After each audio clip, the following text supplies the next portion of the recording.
কতক্ষণ থেকে দাঁড়িয়ে আছেন? হ্যাঁ, 3টে থেকে এমন হচ্ছে। ভিতরে ভোট দিতে কেউ ঢুকেছিল, তারপরে অস্ত হওয়ার পর আপনারা কি চাইছেন?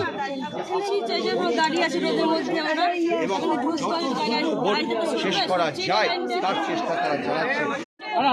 আমরা তো দিব ভোটটা, দেব না চলে যাবো। আপনারা যে দাঁড়িয়ে আছেন তার তো কোনো অভিযোগ নেই। না, কোনো অভিযোগ নেই। আমরা যখন এতক্ষণ দাঁড়াতে পেরেছি আর একটু দাঁড়াতে পারি।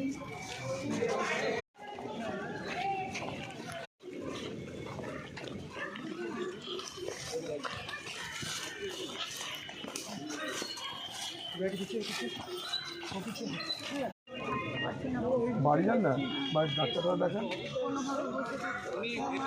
আপনি অফিসারকে বলুন, আপনি মালদা থেকে বলার জন্য নিয়ে আপনি